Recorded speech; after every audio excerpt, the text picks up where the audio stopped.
గణపయ్య ఉత్సవాలు ఘనంగా ముగిశాయి. ఈ నవరాత్రులు వివిధ రూపాల్లో పూజలను అందుకున్న గణనాథులు గంగమ్మ ఒడికి చేరుకున్నారు. ఇక ప్రతి ఏటాలానే ఈసారి కూడా గణపయ్య మండపంతో పాటు లడ్డూ కూడా ప్రత్యేకంగా నిలిచింది. తెలుగు రాష్ట్రాలలో ముఖ్యంగా హైదరాబాద్లో ఈ లడ్డూ వేలం హవా మామూలుగా ఉండదు. ఈసారి బాలాపూర్ గణేష్ లడ్డు 30,00,000 రూపాయలకు పలికింది.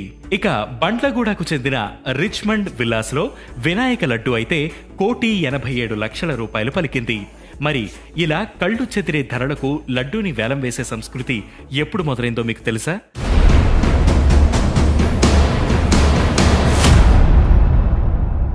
గణపయ్య లడ్డూను వేలం వేసే సంస్కృతి ఎప్పుడు మొదలైందో తెలుసుకునే ముందు అసలు లంబోదరుడికి లడ్డూకి ఉన్న లింక్ ఏంటో తెలుసుకుందాం.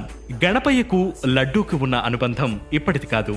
పురాణాల ప్రకారం ఓసారి సప్తఋషుల్లో ఒకరైన అత్రి మహాముని ఆయన సతీమణి గణపయ్యను గృహప్రవేశానికి ఆహ్వానించారట.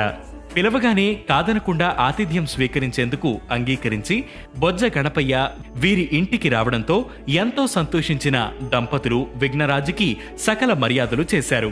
మునిపత్ని అనసూయాదేవి వినాయకుడికి షడ్రుచులతో కూడిన వంటలను తయారు చేసింది.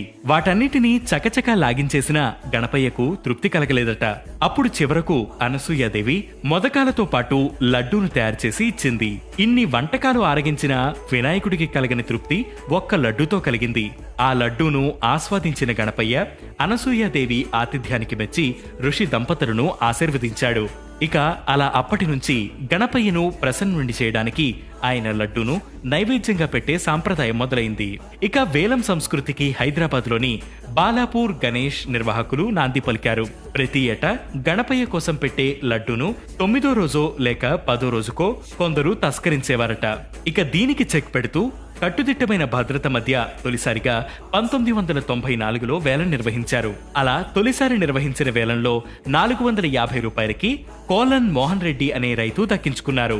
అలా క్రమంగా లడ్డు వేలం సంస్కృతి మొదలైంది. ఇక ఇతర గణపతి మండపాలకు ఈ వేలం సంస్కృతి విస్తరించింది. అలా వేలంలో వచ్చిన డబ్బును కొందరు వచ్చే ఏడాది గణపతి ఏర్పాట్లకు వినియోగిస్తే మరికొందరు ఆ మొత్తాన్ని అన్నదానం, అభివృద్ధి కార్యక్రమాలకు ఉపయోగిస్తుంటారు.